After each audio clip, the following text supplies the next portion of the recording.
What's good, everybody? My guest today is Rachel Bates, Chief Revenue Officer of WorkStep, which is the leading employee engagement software solution designed to help HR and operations reduce employee turnover, increase productivity, and boost engagement for their hourly workforce. Rachel, welcome to the Goats of Growth. Thanks for having me, Jay. So let's just start there. Tell us a little bit more about WorkStep. Yeah, so WorkStep, I joined pre-Series A, and there was 12 people at the company. I think today we're at 55. So we've gone through 2 rounds of funding since then. And it's really about giving the voice to frontline workers. So how do we collect data from a largely distributed workforce for people who don't have emails, they might not speak English, and then capture that in a meaningful way so that the operations team, HR team can take action in real time and improve the overall employee experience on a day-to-day basis, but also identify long-term trends and strategies to help influence things like pay raises, scheduling, DE&I initiatives, all of that. So it's been super fun. We typically work with very large customers who have lots of different distributed facilities across the United States, typical warehouses, distribution, drivers, but could be retail stores and locations too. You said when you got there, they had 12 people, or you were the 12th person, one or the other? I think both. I was employee number 12, I think. Yeah. So the reason I asked that and put it that way is because obviously going to a company with being number 12 as an employee takes on a certain level of risk, right? Yep. At least in a lot of people's eyes. Tell me why you decided to choose WorkStep and go there as the 12th employee, and how did you weigh the risks and the rewards at that point? Yeah, so I had no shortage of companies I was talking to at the time, and the 3 things that stood out to me at WorkStep were, number one, I understood the problem. Like the WorkStep has 2 products, one which is in the talent acquisition space and one which is in the employee engagement and retention, but it's all focused on those frontline workers. And I'd spent the last 4 years in HR tech with Workable. I knew that all of the technology to date was focused on knowledge workers and office workers and very little on that front line. And I knew what a terrible hiring experience it was for those frontline workers, let alone the engagement. So I totally understood the business proposition. Secondly, instead of getting distracted by lofty fundraising numbers, I always want to look at like what's the revenue. And when I joined, I think it was around 4 million, and real legacy, like brand name customers like Pepsi, Dollar General, Purdue, and that was incredibly impressive. And then the third thing was that I was really impressed with the leadership team and like the relationship with the CEO. And I was like, I get what you're trying to do here. I want to be part of it. And I felt like it was a good fit for both sides in terms of what I brought to the table and you know what he was looking for. So my trust in him. I want to pick up on what you just said when you said what he was looking for, because a lot of times, I like to focus on vision, strategy, and execution, right? And so obviously there was a vision there when you first started in terms of where I think you meant probably the CEO wanted to go. And obviously you had a vision on your side, given the fact that you understood who the buyers are and some of the challenges there and all that. Tell me about that. Tell me about the vision that he had and that you had mutually. And then how did you go about strategically putting the pieces in place to get there, or to start to get there? Yeah, in truth, I think the company was probably underinvested. Like this was late 2020 and it scaled back like most people had because of COVID, and then had a lot of growth, and then all of a sudden needed some building. And it was very clear that a lot of the investment that they put in the early days in terms of the technology was paying off in terms of product market fit. And so the conversation to me was like, okay, this is what I do. I like to come in when there's enough product market fit that there's traction on the product and viability, but like, how do you scale it and how do you build teams to bring it to the next level? So we talked about that and my experience hiring and building teams across like this. The challenge in this job was 2 products. So learning like the different ins and outs and how we could cross-function them, as well as having customer success, eventually SDRs and account managers as well. So it was more around like getting aligned on like what that next stage of growth would look like in terms of Series A funding and what those growth goals would look like, and then similarly for Series B. Got it. And it sounds to me like you had done something similar before based on what you just said. Tell me, where did you have your first experience of building and scaling?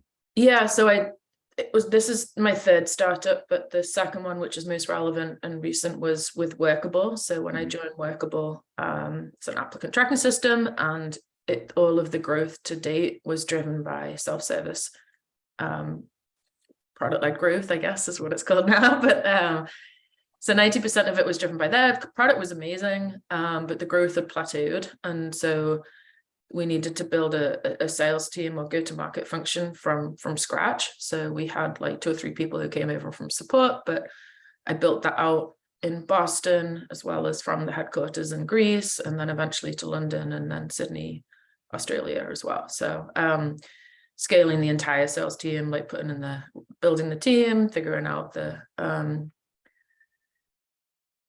revenue rev ops and data, figuring out comp plans, like everything, building from scratch. That was the experience I had, building leadership layer.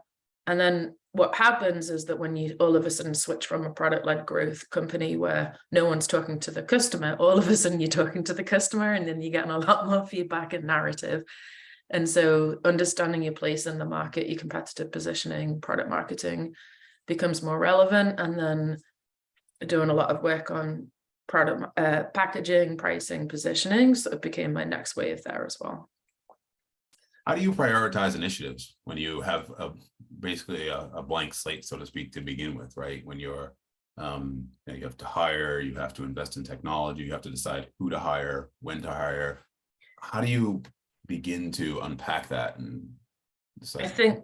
I think usually when you first start, there is a little bit of, well, when I first started, I can tell you, it was like, were you looking around and you're like, well, who's doing this? And if the answer is you don't know, then sometimes you just have to do it. Right. I think what I've learned is having 1 or 2 initiatives a quarter, or even a month, depending on, it'll start from a month and go to a quarter, and just be laser focused on that. And you have to be okay with letting things slide on the other side, and just be really focused on getting those done. And then over time, then part of that is hiring people for those things that you're letting go, so that you're being conscious of what they are, so that then they own it, and then they can prioritize it in that sense. But in terms of what you decide on that, I think there's a 3 things which dictate it. There's sort of like the executive leadership priorities, like what you need as a company. There's what the market and the customers need. Like what's the market saying, what's the customer feedback? Like that to me is my North Star, is like what's the customer, what's the best thing that can impact the customer? And then also what does the team need? And you get input from them in terms of what their priorities are and day to day.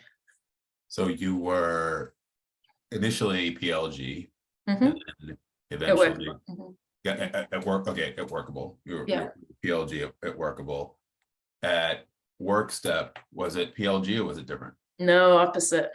The opposite. Okay. Yeah, super enterprise, very long sales cycles.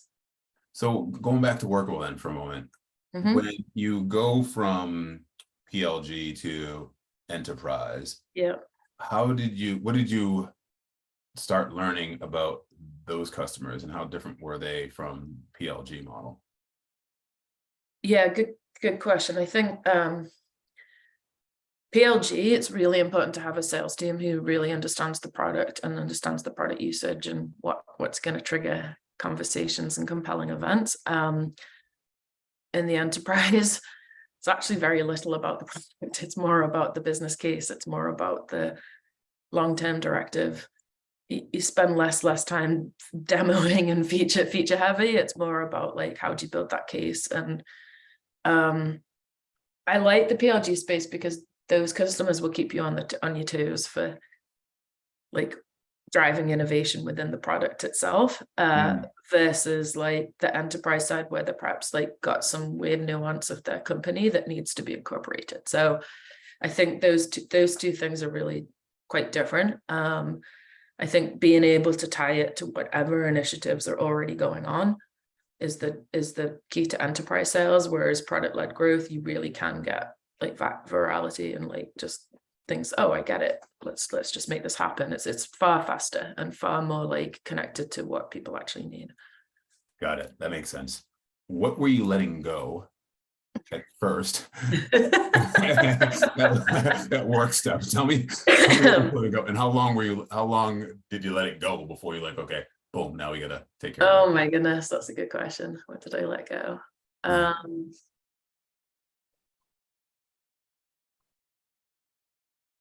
sure there's a lot. I'm looking at the wheel spinning. It seems like there's a lot you have to let go in order to be laser focused. Yeah, let's think. My boss would probably say I'm always a day late on delivering anything for maybe some deadlines, like I think internal deadlines, which are somewhat arbitrary and necessary, but like I'd miss, I'd maybe miss them by a day or two and perhaps not be the most reliable internal employee. I'd get things done, right, but just in time. But well, give me an example. What's an internal deadline that is getting board slides version 1 in, getting, if there's an option to like join a customer to help win a deal, or like make sure your board slides are in on time, it's like I will choose the customer revenue option all the time, or helping the team. So I think things like that, things I won't not let go, like if my team needs me and they need help, I'm readily available. I rarely block myself off. And what else? I think like just lots of things, like you got to limit the number of decisions that you're going to make. So even if you might not love the existing tech stack, is it really worth putting time or energy into figuring out alternative options? It's actually far easier to just keep going and keep business as usual rather than cause more disruption. Yeah, that makes sense. I can definitely see that. I go through that too. I think everybody does. Yeah. You mentioned, I know you're customer focused. It's something actually you put in your LinkedIn profile as well. Like, what does that mean to be customer focused? What really does it mean? And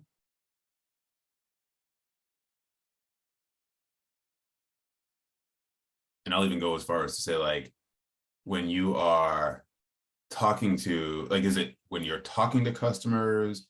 Is it and are they existing customers that they've already had and you're just trying to understand? Both. I would use that term for anywhere through the funnel, basically external market. What does customer focus? Rather, I will spend all day talking about what and just trying to understand what's happening on the customer side, versus talking about Workstep or Workable and what we do.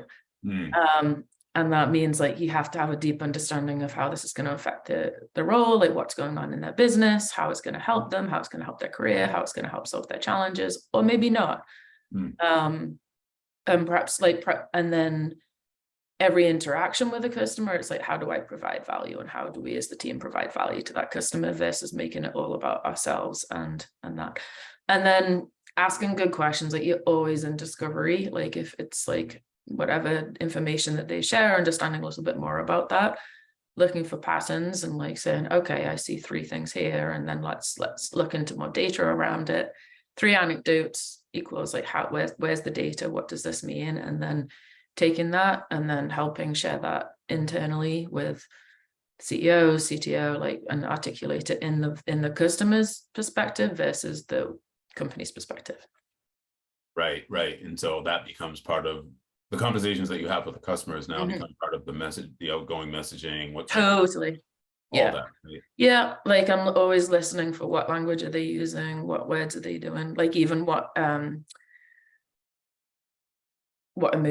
the sentiment that they're using, what are the buzzwords that everyone's saying, and trying to really deeply understand what problem that they have, and to gain that trust, and also just keep learning, right? It's always evolving. I'm gonna geek out a little bit on this for a moment, because I'm always curious about like the mechanics of that. In other words, how do you capture that information, those conversations, and get it to to your point, other people in other functions of the organization? Is there tool or technology you guys use? Is it just sort of Google Docs or Google Sheet? Like, what does it look like? It's a mixture of all of it. So every time I interact with a rep or we have a meeting, that I'm forever saying, hey, what did you learn from your customers today? Like, it's my favorite question, and they'll try and share something, and usually they share something about what they did, and then I'm like, no, what did the customer say? Right. And then we have Chorus, so listen in on calls if you hear certain things there, or calls that I joined myself. And then once you've heard something like 2 or 3 times, then it's like, okay, wait a second, this is a trend. What is it about it? And then being able to articulate it. And then we may or may not have some data around it. Like, perhaps we can do some more keyword searching or research around it. But like, I just look for those patterns of 3 obsessively, of like, what's interesting, what's new, what's current. What's interesting, what's new, and what's current. And then right. And then you take that, you capture that, something you mentioned like Chorus. And then can you within Chorus, because I don't know, can you like flip it and then send it? Totally. Yeah. So you can send snippets of just the key things. And then typically in a leadership team meeting, like we have offsites and stuff, I'll just say, here, this is what we're hearing from customers and the trends relating to it. Conferences, like meeting people in person, trade shows as well is a good way to have conversations as well.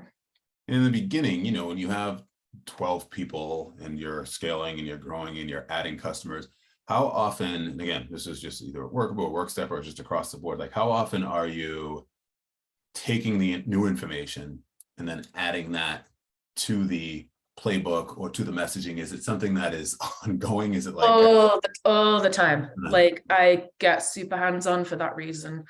So like building out, like I have my playbook printed out here, and this was like complete like it started pretty blank, and then every day I would iterate. I'm like, oh, it's this, and move around it, and then keep building it and adding to it and changing it. That's the very early days. Now we're at the point now where we need to be more consistent and make sure everyone's doing it the same way. So you want to have less iterations, but honestly, it's all the time. It's always iterative. Both jobs actually have had very close ties to the hiring market or the labor market. So the business and the needs change as the macroeconomics change. And so being incredibly close to it, being able to talk about it, is incredibly helpful to have valuable conversations. What about the iterations? In other words, the period, the I'll call it the periods of time between iterations. In other words, how much data do you need, right, to say, okay, now we've learned this from the customer. Now we got to put it in the messaging. We got to put it in the wherever, right? The playbook, everywhere where we're going to be communicating with customers. Is it? I'm trying to get at, in other words, because at some point you got to test it and say, yep, this is working. We're converting it this, where, customers are feeling this way. Like, how does that? I think with Workable, there's a high volume. It was high volume, lots of data, because you're operating at speed. Enterprise, it's not often that you have that volume. So some of it, to be honest, is that pattern of 3, or like using that instinct and testing it and seeing what works, because you might not have the volume to get a meaningful data set on that. Got it. I think if things to look at would be like conversion rates throughout the funnel. That's super important. Like, where are things getting stuck? Why not? Let's make this change. How do we iterate there? But overall, it's probably not the biggest data set. Got it. International team. I know you've built internet. First of all, where's the accent from? Oh, I'm from Liverpool, England. Okay, Liverpool. But I've lived in Boston 22 years now. So my husband's from Somerville, and I've lived here 22 years. So if you ask my Liverpool friends, I do not have a Liverpool accent anymore. Is that right? You don't? It's all gone, according to them. But if you ask anyone around here, they're like, "Where are you from?" So it's a mishmash. Your accent is homeless. You don't have a home anymore for your accent. Oh, I like that. I've never heard it before. By the way, for new listeners here, it's interesting because Rachel and I, who met about a week or so ago, learned that we both live in the same city here of Melrose, Massachusetts. But yeah, here we are in our homes doing this recording because I haven't figured out how to do these things live and in person yet. It's crazy as that sounds. And Rachel says she has a recording studio in her house, which is a whole other story. But far away from home is like our home, Liverpool, and other places around the world. Tell me about international sales team building, and for those of us who haven't experienced it or done it, what are some of the nuances or just differences, if there are any, in terms of maybe hiring, developing, and growing internationally? Yeah, so I can speak most relevantly about Workable because I built the team in Boston and in Athens at the same time. So I can tell you the market in Boston versus Athens at the time was incredibly different. It was we hired, like my old boss said, it was like when you watch all those old war movies and you see the last people who were selected who went off to war and they don't look suited for the army or something like that. And that's what the team kind of looked like at the beginning. They had no experience in sales, excellent English skills, and highly educated. And so we had to teach them everything about sales and structure related to that.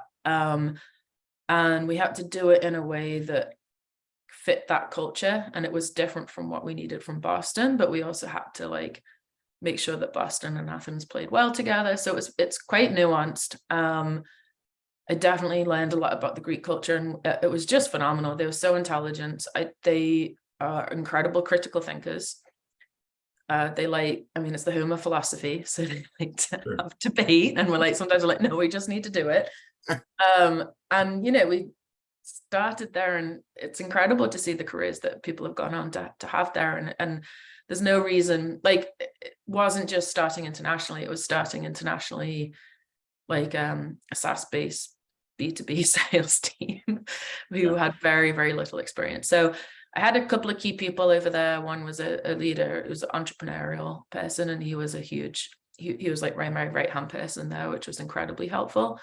But what they were also very good at was that a lot of them had lived abroad in the UK, Netherlands, other places in Europe. So their ability to understand the nuance of talking to the different countries in Europe and like their different needs, sometimes in their native language, was incredible. So if I'd have judged them or evaluated them the same things that I would look at in Boston, it would have been completely different. But that was yeah, it was an incredible experience, and the team's still doing incredibly well there. How did you know to shift your mind, though? In other words, that you have a paradigm shift, to be able to say, going in, you can't look at the people in Athens that way. In other words, did you know that?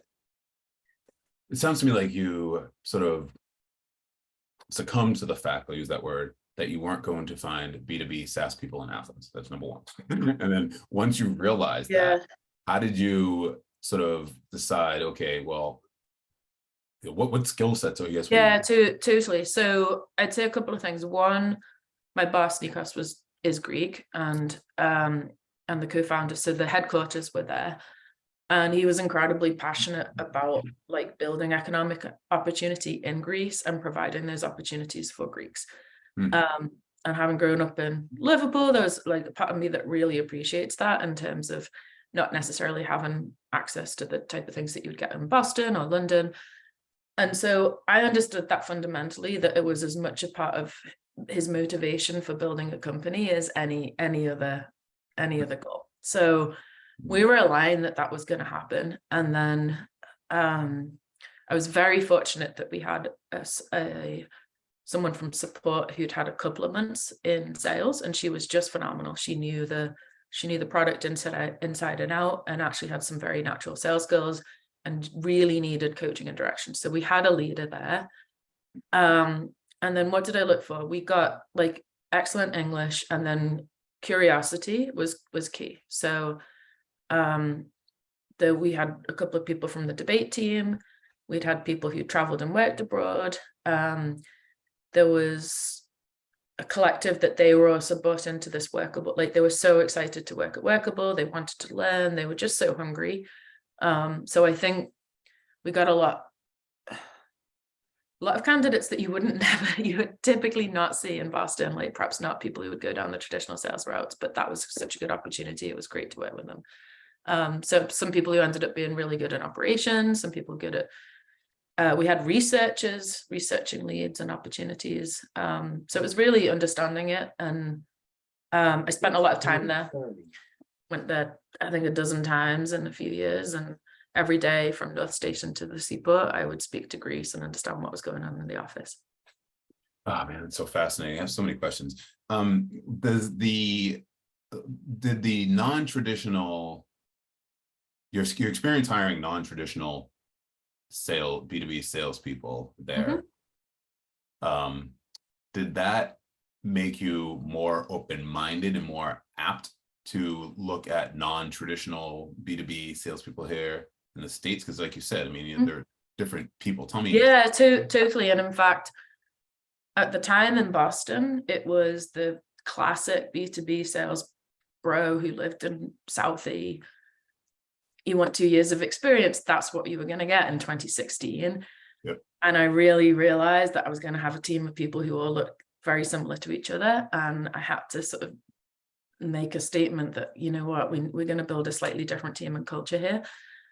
And so I was very adamant about building a sort of gender neutral, gender balanced team. So, 50-50 split between men and women. And to do that, I had to be more open-minded to people who come from non-tech backgrounds. And I was that for both men and women. So for example, I hired an entrepreneur. I think they're phenomenal in the early days. I'd strongly recommend that first. That probably only last 18 months. Right, sure. But the first 12 months, they're just phenomenal. They're just so valuable to have on your team. I hired someone who, worked 8 years in mattress firm. He's now the VP of sales. I knew from my first interview, he'd never done SaaS software. He got rejected from everywhere. Now he's VP of sales. He did phenomenally. I hired Irish guy who'd been at Qualtrics, so that was helpful for the bridge across to Europe too. I had someone who'd been in Alaska because the husband was in the military and had to sell gym memberships because that was one of the few opportunities, but she was incredibly coachable, incredibly successful. And then an SDR who wasn't going to get promoted into an enterprise account executive, and so I gave her a chance in a closing role. And that original team in Boston was perhaps like one of the best teams I've ever recruited. So it's good. That is amazing. I love hearing all that for sure.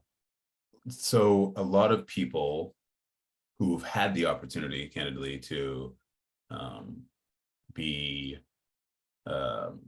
to hire people that are non-traditional, right? Yep. Experience, non-traditional backgrounds will say their pushback is, they don't have time to teach people to learn the market or to learn B2B SaaS sales because it's different. And I guess the question I have for you is, how much more time did you need to invest in onboarding, coaching, and developing people who with non-traditional backgrounds versus people who would have walked right in ready? And then the second part of that question is, how much do you think you or the business lost as a result of that?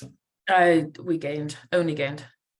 I think especially that first 18 months is you need people who are adaptable and can handle the change and the fact that it's always iterating and you're trying to figure it out. You need people who are naturally curious, who are going to ask these questions and probably work there. It's more about their characteristics of working really, really hard and their tenacity and their grit and endeavor to get there and their stamina. The rest you can teach. And in fact, it's almost easier to, like, at the earlier stages, it's easier to teach people this is how we do it, because then they just accept that that's the way rather than having to adjust to people who perhaps have got that external experience. Even at Workstep, our most successful rep is someone who didn't come from SaaS sales. And she's killing it from an enterprise perspective. And it was because she's curious. She's an incredibly good listener. She's an incredibly project manager, incredibly intelligent, and she has the natural sales skills and tenacity. So I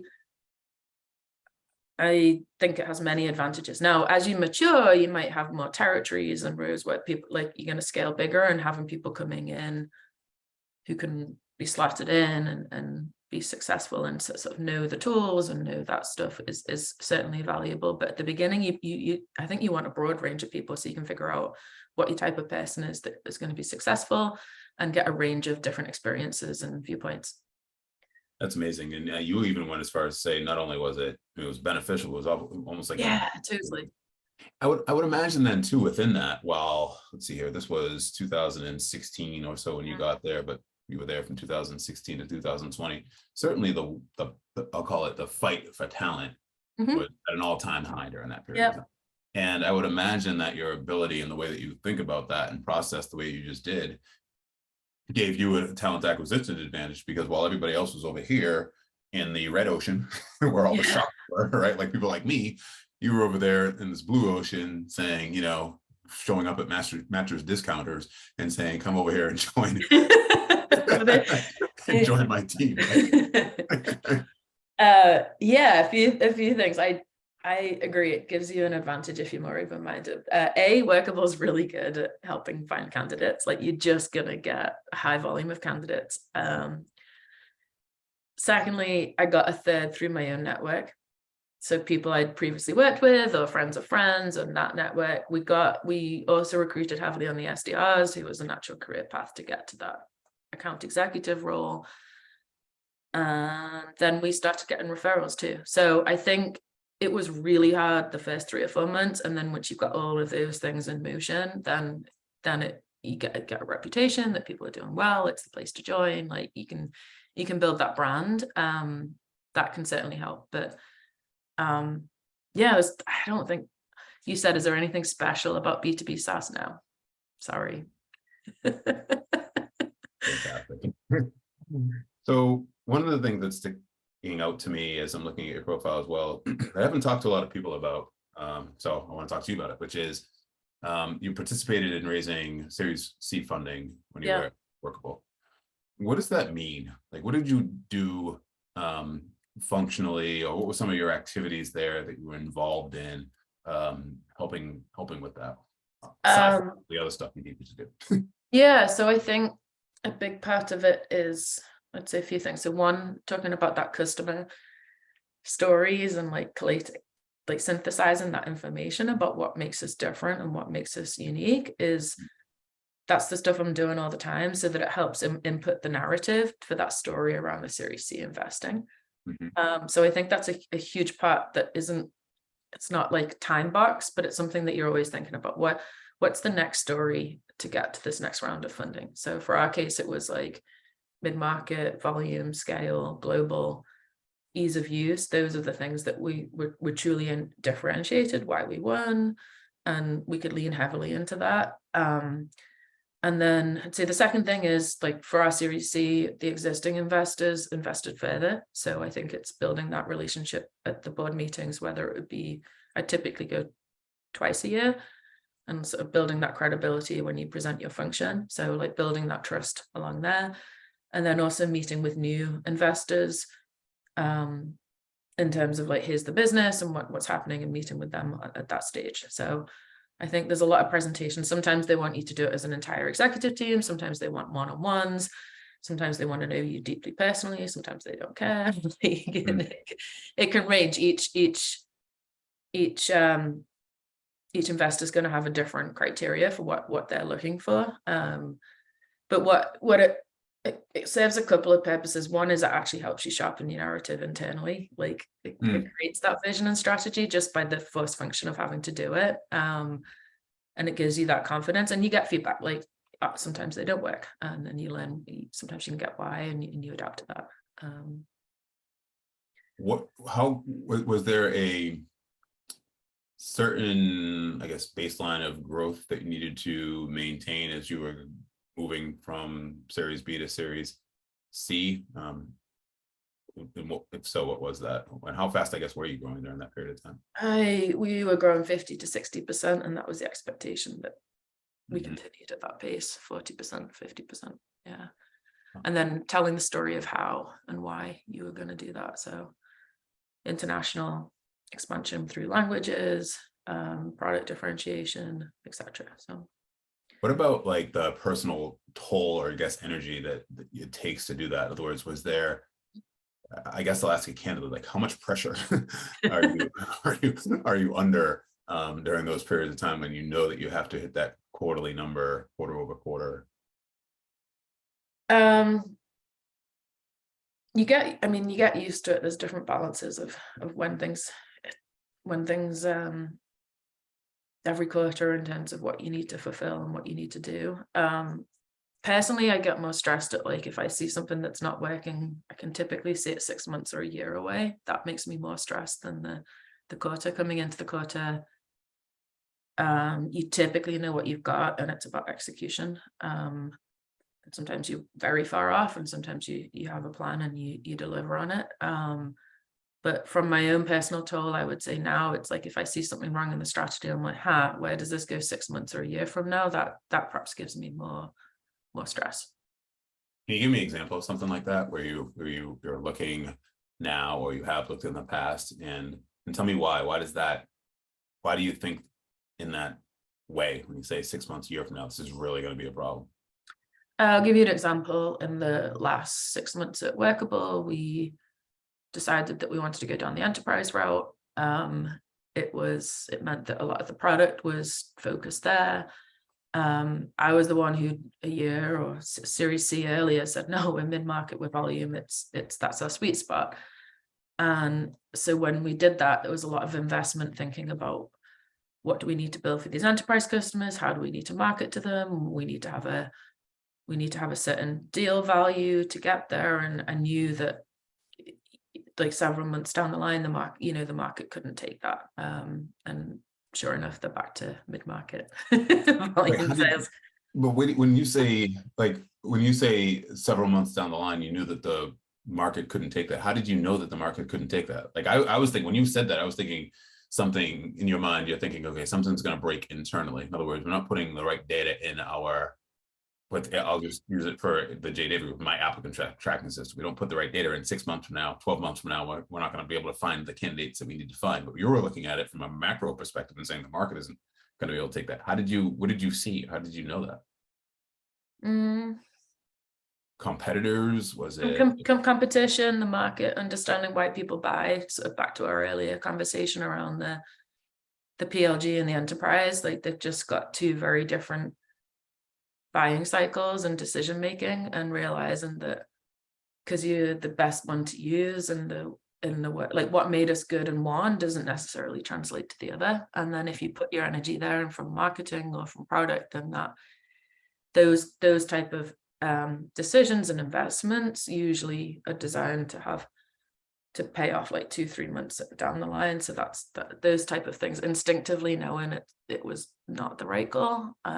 Even though logically you can make makes total sense, right? Like let's get bigger deals to get to revenue faster, right? Like right. It's a smart strategy, but it might not work, obviously.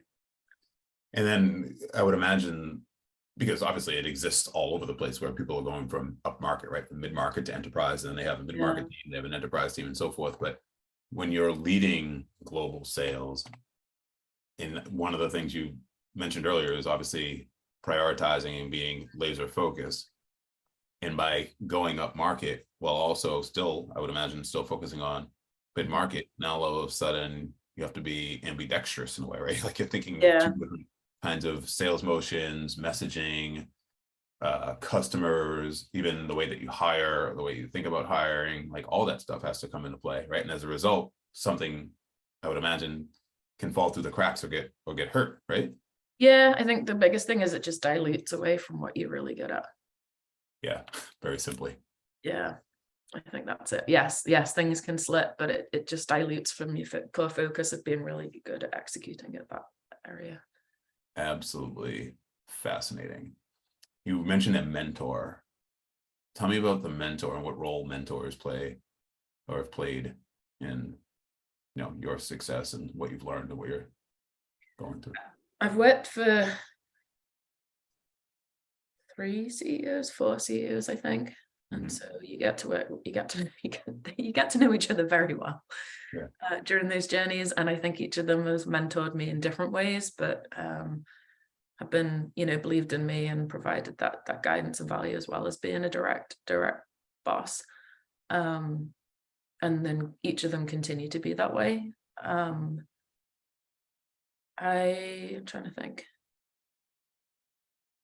You mentioned somebody that from Slack, Zendesk, Salesforce. Oh yeah, so Bill Makata. So good examples. Like, so at Workable, we had Bill Makata. He was onboarded. He brought Slack, Salesforce, and Zendesk. Zendesk. So he was brought on as a mentor. So he'd been through the scale up stage multiple times before. So he was like a functional expertise, and that's been incredibly helpful in terms of understanding what that next stage of growth would look like, where you need to invest in different roles in the team. At Workstep, we have a close relationship with someone called Drew Holler. He is the ex-CHRO of Walmart, and then he came from an operations background. So he's incredibly helpful in terms of providing guidance on what the customers are thinking, how they're doing, and just deep expertise in the way he thinks about these challenges are incredible. So I'd say both of those have been more functional expertise, or like based on the stage of growth or understanding the industry. And then the CEOs have been, or my bosses have been, more mentors. I've had various people that I keep contact with in terms of networking. Like, I'm a good networker, but I don't think I've ever had an official mentor outside of my bosses. And what about, how do you as a leader want to be viewed, I guess, by your team and the people that you're mentoring and leading? Like, how do you want to be received? And I guess in the same vein, how do you get them to perform at their highest? Yeah, I'd say 3 words I think of. One is I lead by curiosity and integrity. So that goes back to being that open-minded and just of understanding that perspective, whether it be a customer or someone who works for me. That always is the same. Integrity in terms of following through on what I say, not lying to people. I'm pretty straightforward and candid. Sometimes people don't like that, but most people, if you can like it and take the feedback, people appreciate it. And then I think the way to lead is to bring out the best versions of people, but still let them be themselves.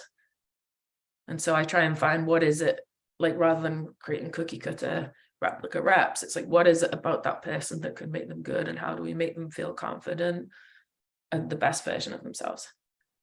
And the people, I come from a family of educators and teachers, and I think teaching people and explaining and sort of understanding leading with the why, and of like, why are you doing something, rather than asking someone to do it, is part of that too.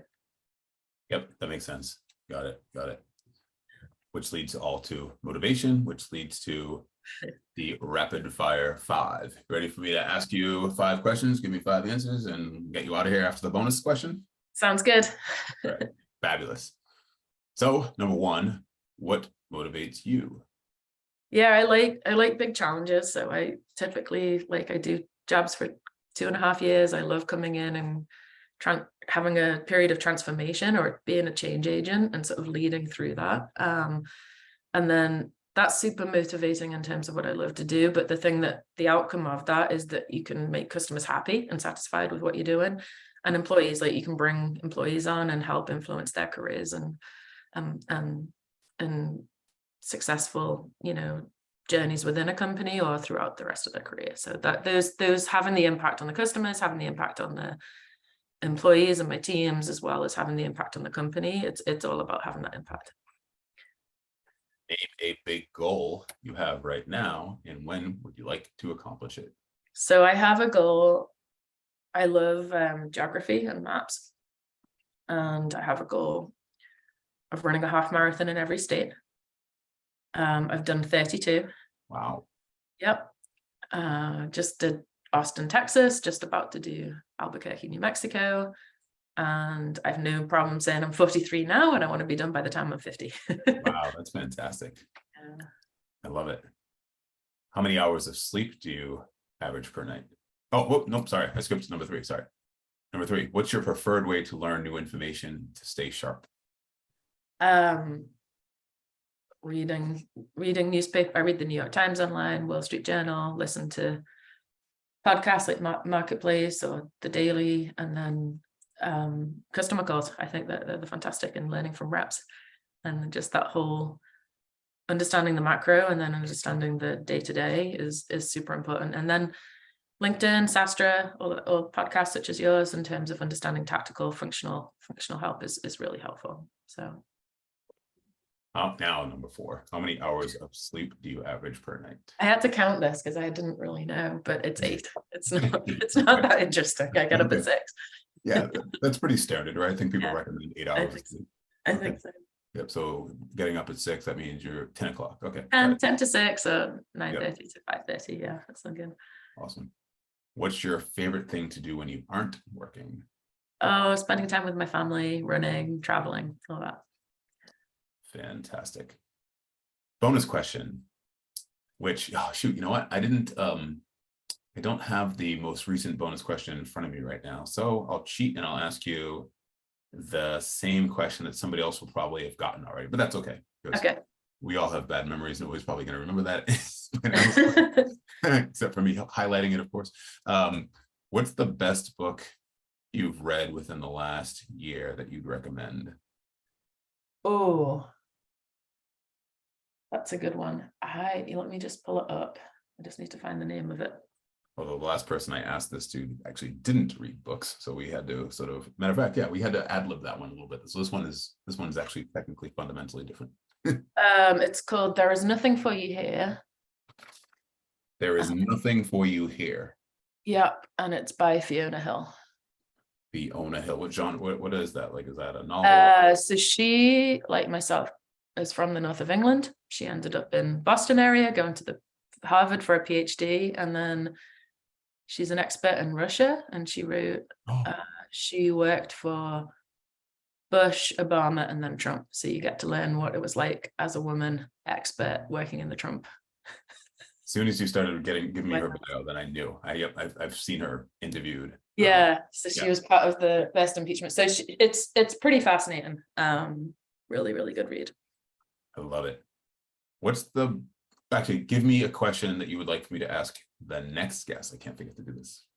What's the place that they would recommend traveling to the most? What's the place they would recommend traveling to the most? Okay. Yeah. Awesome. Cool. I gotta ask, what's the place you recommend traveling to? Greece. It's got to be Greece, right? Okay, Greece. I just had that. It was just sitting right there. What's the best way for people to reach out to you and say thank you, maybe ask a question I haven't asked, perhaps maybe come to work for you? What's the best way? LinkedIn. LinkedIn's the best. I'm pretty active on LinkedIn, so I think that's the best way. LinkedIn. And my advice with that is the same as it is always. Subject line: I heard you on the Goats of Growth, so you stick out in her inbox. Rachel Bates, thank you for being on the Goats of Growth. Thanks, Jay. I'll see you around town.